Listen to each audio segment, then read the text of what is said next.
हरिओम। सनातन धर्म की द्वितीय परिभाषा इसे ब्राह्मण धर्म के रूप में परिभाषित करती है, ब्राह्मण चरित्र के रूप में प्रस्तुत करती है। ब्राह्मणों को स्थापित करिए, जो शब्द है ब्राह्मण उसको स्थापित करते हैं। सनातन युग में ब्रह्मवादी सनक सनंदन सनातन कुमार ने सनातन धर्म की स्थापना की थी अतिवाद के रूप में। प्राणः माता प्राणः पिता प्राणः स्वसा भ्राताश्च प्राणः ब्राह्मण बताया गया। जो आपका आत्मीय है, जो आपको प्रेरित कर रहा है चेष्टा के लिए, वह प्राण है। इसीलिए मनुस्मृति में कहा गया, स्मृति में बतलाया गया है कि सत्यम ब्रुयाद प्रियम ब्रुयाद ना ब्रुयाद सत्यम अप्रियम प्रियम च न अनिर्दम ब्रुयाद एष धर्म सनातन। तो उसकी परिभाषा क्या है? अपने और अपने कुटुंबियों का पालन पोषण करो, यह सनातन धर्म है। इसके खातिर सत्य बोलो और प्रिय बोलो। सबको स्वतंत्रता है, सबका अपना अपना सत्य है। आदि देहिक सत्ता की परिभाषा में बतला रहा हूं। इसी कारण आपके बतलाया गया है कि आप जानते भी हो कि संसार में परमात्मा एक है, ईश्वर एक है, एक ही पृथ्वी है ना, एक ही सूरज है ना, उसी से सभी पोषित होते हैं। बावजूद इसके कितने संप्रदाय हैं, कितने धर्म हैं, आप गिनती कर लो। सबकी अपनी अपनी कुछ नियमावली है, कुछ विशेष परंपराएं हैं जो उन्हें एक दूसरे से बांटती हैं। तो यह जो परंपराएं उनको बांट रही हैं, किस लिए बांट रही है? अपनी प्राण रक्षा है ना। तो यह सनातन धर्म को एक दूसरे से पृथक कर रही है, सांप्रदायिक बना रही है, आदिदेहिक संप्रदाय। और वर्तमान में जो कलयुगी सनातन धर्म आप दर्शन प्राप्त कर रहे हैं, वह वास्तव में ब्राह्मण धर्म है। ब्राह्मण का पहचान क्या है? ब्राह्मण की पहचान है आचरण और सत्यवादिता। सत्य से ही ब्राह्मणों की पहचान होती है। वे अगर झूठा तो समझिए समाज झूठा। जाति नाम गुरु ब्राह्मण बदला गया, जानते भी हैं। तो जातियों की गुरु कौन हुआ? ब्राह्मण। अब ब्राह्मण क्या है? हिंदू धर्म, अभी हिंदू धर्म भी ना करो, सनातन धर्म, सनातन धर्म का अगुवा नेता, वो आदि विकृत हो गया तो समझिए सनातन धर्म विकृत हो गया। सनातन धर्म की आत्मा का एक जो कवच है, एक जो घेरा है, चार है, तो आत्मा के चार चरण होते हैं: वंश, जाति, व्यक्ति और परिवेश, है ना। सामाजिक दृष्टिकोण है उसे तो कहा गया आत्मा के चार चरण में चार आयतन चार वो आयतनवान, अंतमान, प्रकाशमान और ज्योतिषमान होती है। साथ ही साथ ये भी बतलाया गया है कि वह वैश्वानर अवस्था में होती है, प्राज्ञ अवस्था में होती है, तेजस अवस्था में होती है और तुर्य अवस्था में। मैं आपको सामाजिक दृष्टिकोण से बता रहा हूँ कि आत्मा चार घटकों से मिलकर बनी है।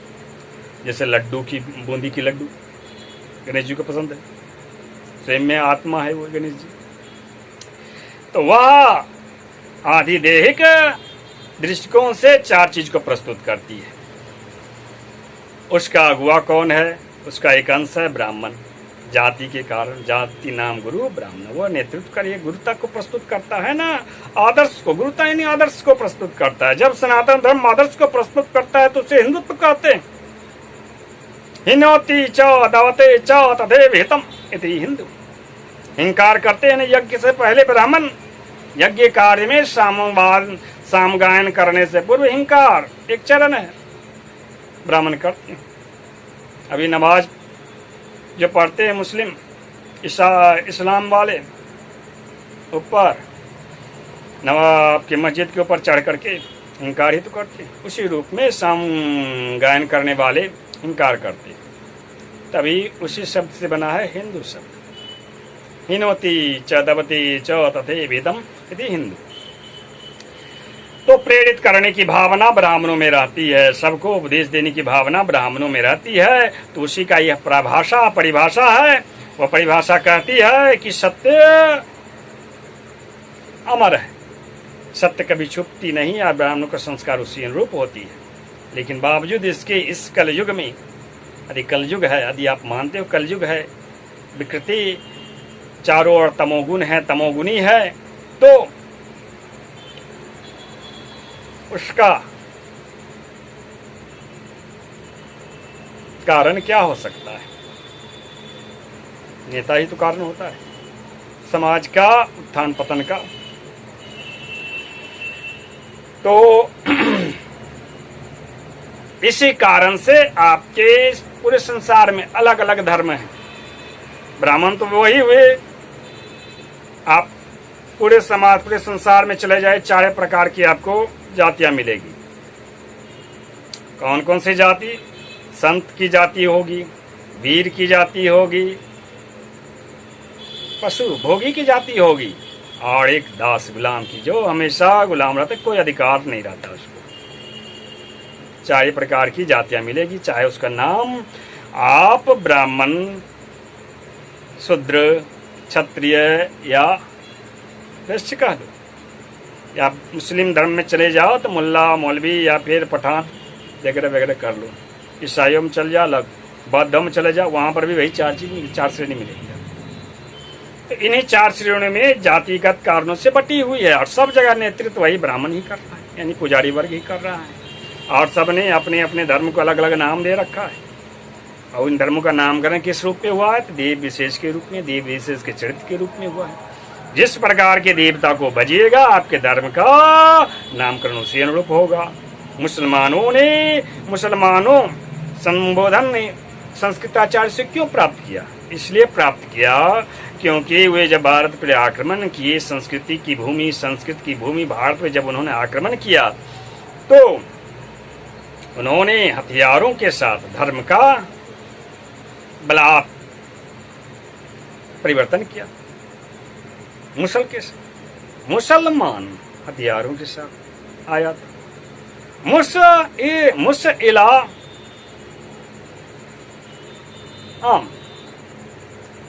मुसइलम यानी मुशिला, ठगा इला को, अल्लाह को, जिसने अल्लाह को धोखा दिया। उन्होंने संकल्प लिया था 5 व्रत का, नमाज है ना, कलमा, हज, रोजा और एक और चीज। इन 5 चीज का उन्होंने व्रत लिया। उन 5 के साथ साथ उन्होंने हिंसा के भी व्रत ले लिया, ठग लिया, लूट लिया, स्त्रियों के साथ बलात्कार किया। इसीलिए संस्कृताचार्यों ने उसको मुस्लिम संबोधित किया। वास्तव में वो इस्लाम धर्म की स्थापना हजरत मोहम्मद ने किया था। इस इला के प्रति निष्ठावान जो है, जिसका ईश्वर अल्लाह है, इला यानी अल्लाह, जो मातृभक्त थे, उनका यह पैसा पतन हुआ। किन कारणों से हुआ? स्वार्थवश। जब व्यक्ति हथियार, काम, क्रोध, लोभ को अपना धर्म रक्षा का साधन बना लेता है, तो पतन तो निश्चित है, नरक की ओर जाना निश्चित है। नरक स्त्रैक में इसकी गिनती होती है। अभी हिंदू में धर्म में भी कहते हैं धर्मो रक्षितो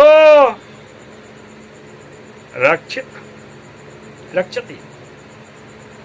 धर्म रक्षति रक्षितः, धर्म हिंसा तथैव च। वैसे लोगों का वही हस्त्र होने वाला है, यानी समाज को वह मुस्लिमाइजेशन करने वाले, मुसलमानीकरण करने वाले। फलतः आपके समाज में जो विकृति दिख रही है, अपराधी चरित्र देख रहा है, जो नेतृत्व कर रहा है, वह इन्हीं कारणों से उनका तप कर रहा है। ब्राह्मण का तप वाणी का तप होता है। वह उसमें यदि सत्यवादिता न रही तो उसका तप छिन्न हो जाता है, उसका प्रभाव घट जाता है। दुष्टों का तप क्या होता है? दुष्टों का तप हिंसा होती है। जितना खून हिंसा करेगा, दूसरे को पीड़ा पहुंचाएगा, वो उतना ही उसकी आत्मा प्रसन्न होती है। तप से आत्मा प्रसन्न होती है। तपो ब्रह्म कहा गया, तभी तपो ब्रह्म कहा गया। तप को कर्म का ज्येष्ठ इसीलिए माना गया अथर्ववेद में, क्योंकि उस तप का संबंध है आपकी आत्मा से होती है। आत्मा के 3 4 समझ लीजिए, जितनी ज्ञानेंद्रियां है ना जो आपको प्रेरित करती है, अनुभूति, श्रुति, स्मृति, अनुभूति, दृष्टि, समझ सकती है ना, वह आत्मा के कारण होती है। आत्मा आध्यात्मिक स्तर पर निर्भर करता है आपकी समझ शक्ति, आपकी दृष्टिकोण, दशा, आपकी अनुभूति, है ना, ये आपके आध्यात्मिक स्तर पर निर्भर करता है। आध्यात्मिक स्तर भिन्न भिन्न है, देवता भिन्न भिन्न है। आध्यात्मिक स्तर आपको प्रदान कौन करेगा? देवताओं की संगति। 5 प्रकार की समाधि होती है ना, तो जैसी समाधि आप जिस देवता की संगति करोगे उस आपकी मनोवृत्ति, अनुभूति, श्रुति, समझ शक्ति बनेगी। जाकी रही भावना जैसी, प्रभु मूर्ति तिंदेगी जैसी। आपकी भावना वैसी हो जाएगी जो देवता आपके ऊपर अध्यास कर रहे होंगे, न्यास कर रहे होंगे इन सब चक्रों में। तो धर्म अलग अलग इसलिए है कि देवता भिन्न भिन्न है, उसकी उपासना अलग अलग है, इसीलिए सत्य अलग अलग है। तो यह जो परिभाषा है सनातन धर्म का मनुस्मृति में उद्धृत, वह सांप्रदायिक है ना। फलतः अब चलिए हम लोग अगली परिभाषा की ओर। इस परिभाषा को आप सनातन धर्म शब्द की जो है उसके अनुरूप यदि पढ़ना चाहें तो यह कहलाएगा सनातन इति सनातन, सदा प्राण रक्षा के लिए तत्पर रहे जो, वही है सनातन, वही है सनातन धर्म। ऐसे लोगों के लिए एक ही उक्ति है, हमारे नीति वाक्य के रूप में श्लोक कहती है, काव्य शास्त्र विनोदेन कालो गच्छति धीमता। हाँ, तो बुद्धिमान हो तो भाई समय अनुरूप आचरण किया करो और जीवन जिया करो, तभी आप अपने देवताओं को समझ पाओगे, अपने देवताओं को अनुरूप अपने आप को स्थापित कर पाओगे समाज में। तब आपका देवता आपके अंदर आपकी प्रेरणा स्रोत, आपका मार्गदर्शक बन सकेगा और आधिदेविक परिभाषा को बतला सकेगा। क्या बतला सकेगा? आधिदेविक। आधिदेविक क्या है? जब हम जड़ या चेतन पर कोई अदृश्य चेतना वास करने लगती है तो वह देवीय स्वरूप को प्राप्त कर लेते। देखते नरसिंह भगवान को, शेर का और धर मनुष्य का, वास्तव में दिव्यता का सूचक होता है। यह जो डायडेम होती है ना, दो पशु, मनुष्य में पशु या पशु में मनुष्य का स्वरूप, जैसे गणेश जी दिव्यता का सूचक है। तो ऐसा इसलिए होता है कि वह एक आध्यात्मिक स्तर को प्रस्तुत कर रहा होता है। समा धत्ते तनुते इति सना। धत्ते यानी उद्देश्य। धर्म ज्ञान का विस्तार जब करते हैं तभी हो सकता है जब आपके ऊपर किसी विशेष की कृपा होती। बोलते बहुत भागवताचार्य की भाई, जब हम व्यासपीठ पर बैठते हैं तभी हमको कुछ उद्बोधन, विशेष प्रेरणा प्राप्त होती है। उससे उतर गए तो सारी बुद्धि भूल गई। तो ये अवस्था होती है सनातन धर्म की एक परिभाषा। तो वो क्षण में अनुरूप होती है। और यदि सनातन धर्म की अब आदर्श स्वरूप यहीं पर आ जाती है। जब आप सनातन धर्म के आदर्श स्वरूप को जानिएगा तो वह आपको हिंदू धर्म के रूप में प्राप्त होगा। हिंदू धर्म क्या है? हिंदू धर्म हिनोति च दवते च तथेभितम इति हिंदू, या हिताय द्विते दनोते दहते इति हिंदू। भलाई के रास्ते पे चल, नेकी कर, दरिया मंदा। बहुत कबीरदास की भी आप जानते हैं। वृक्ष कबहु न फल भगे, नदी न संचे नीर, परमार्थ कार्य साधुन सरा शरीर।